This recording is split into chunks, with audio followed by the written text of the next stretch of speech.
Hey, what's up, everybody? Welcome to my channel. Today we're going to be reacting to The Finals Season 2 trailer that just dropped. I've been playing this game since it launched, and I've really been loving it. And I'm excited to see what they have in store for Season 2. I also have a few critiques after the video about Season 1 and what I would like to see. And they also have a breakdown of what's coming for Season 2. So let's check this out. The clock is counting down, and the Red Sox need to make a move forward. Ready to socialize to the second ball and hazard. You must move this There seems to be. Are you ready for something else? We are CNS, and we are here to change the game. New outfits? Okay. Alright, go with this. You didn't play as a dummy as an outfit? That's crazy. I like this map though. That looks cool. Placing a gateway!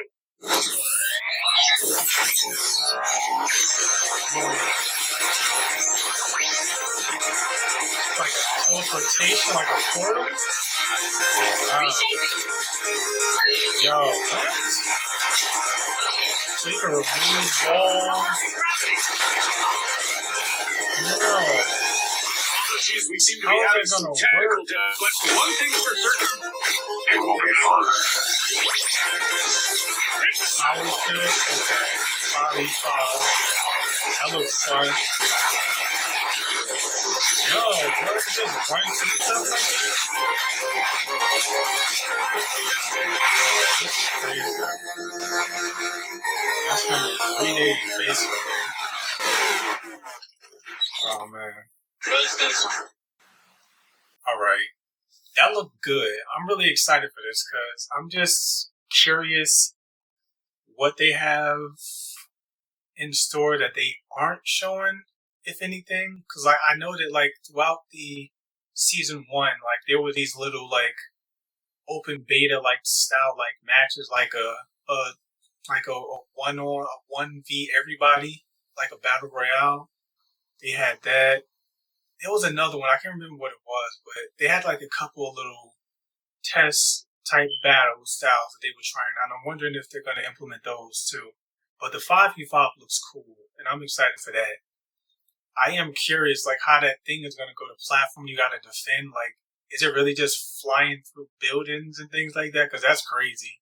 Or do you actually steer it in a direction? Because if it's the platform they already had up there, where they just float up in the air and you don't dictate the course that they go, that's going to be wild. And I'm wondering, is that going to be available on every map, and how that's going to work out, and how's that going to work with the abilities? Because you use the ability to remove walls and floors and things like that on the platform to remove the cash out, and the whole teleport. If you place a teleporting portal right in front of a cash out, it's just there.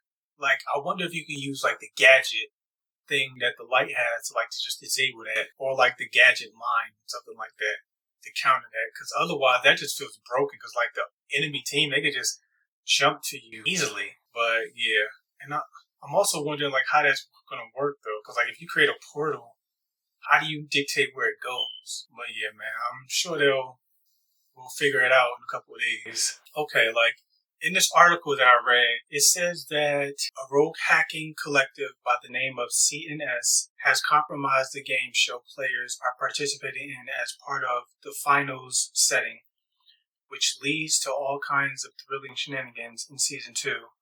One of these is the new map introduced to the finals, which I'm not even going to try to pronounce at all. But it's a glitchy, neon-colored cityscape in which visual bugs and faulty geometry allows players to move in very unexpected ways, surprising their opponents. So I'm wondering if that is a new type of... Does that also include a new game mode? Or are the abilities, or the gadgets for that matter, stuff you can just use in general? Because we saw a lot of those gadgets used in that specific map. So I'm wondering, are they specific to that area or not? I would guess not, but you never know. They also talk about a new game mode, which is when it comes to using all of these brand new tools, Embark Studios is upgrading the variety as well in the form of an additional game mode called Power Shift, pitting two teams of 5 players against each other. Power Shift is a tug-of-war type mode. Both teams need to escort a floating platform to locations in opposite directions, with the platform being able to destroy terrain and be affected by physics. This mode is making full use of the final's impressive technical base. For competitively minded players, Season 2 features an overhaul league system for a better ranked play experience, including weekly rewards and a streamlined career progression. Tests for private matches will be available in Season 2 as well. Now, I didn't play too much ranked, but one of the things that I didn't really like about ranked was that whether your score went up or not, ultimately depended on the group play, like if you were successful or not at winning the match, because even if you performed well as an individual player, you still suffered. And if you're playing in random, that could be a problem, because if everybody isn't on the same page, or like some players just aren't playing as a team, or some people even leave matches, you're screwed.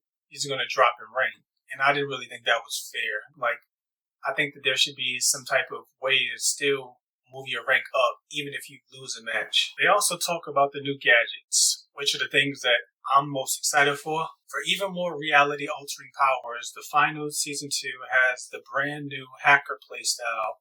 It comes with a bunch of new gadgets that allow you to remove terrain, manipulate gravity, and transform items. Yeah, it's going to be wild. And they give an overview of the weapons. The Gateway, which is specifically for the light.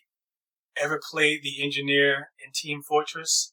This allows you to set up a teleport network between 2 points, enabling players to traverse long distances in the blink of an eye, to show up from a surprising angle or reinforce a fight quickly. The Dematerializer, specifically for medium, temporarily wipe out walls, floors, ceilings, and whatever else in your path to see, move, and shoot through. The Data Reshaper, another medium.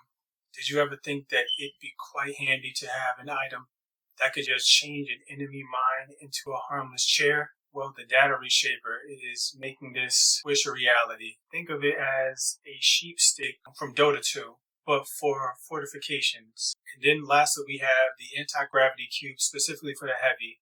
You better believe you can fly.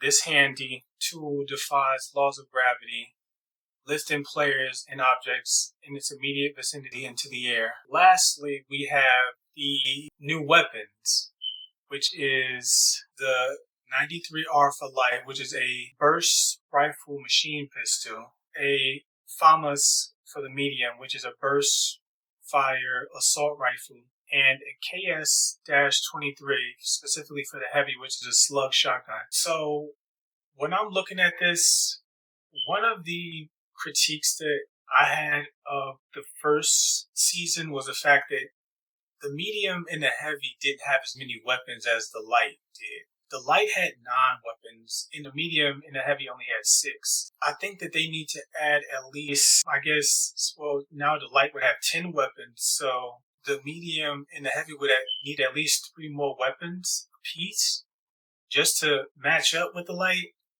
And I think that it should come in the form of both melee and like regular weapons. Maybe the medium could have like a machete and a pump action shotgun, because personally I think that the lever action shotgun that the medium has doesn't really cut it. Like, it's not really that good to me.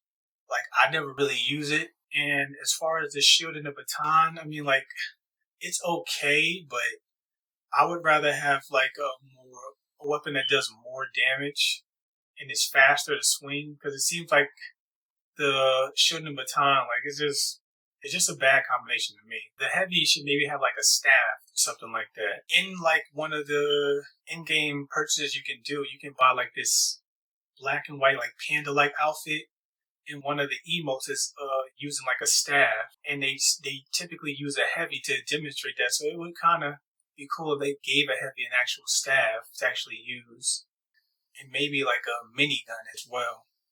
Like, I think that would be cool. Of course, the minigun would, I guess maybe have like 200 rounds. They are a heavy, so it only makes sense that they have very extreme firepower. But I guess the counter to the minigun would be the reload time, because if you miss, it's going to take a long time to reload that back. Maybe like 5 or 6 seconds at least. Like, that would make sense to me. As far as the melee weapons go, I think that one of the issues that I had was that with the knife, like, if you held down the attack button, you would just keep attacking. Whereas with every other melee weapon, with the sledgehammer, the shielding baton, or even the katana, you have to keep pressing it over and over again for it to actually swing. I think that should all be allowed to just hold the button. Doesn't make sense to have it work differently for the knife and every other melee weapon.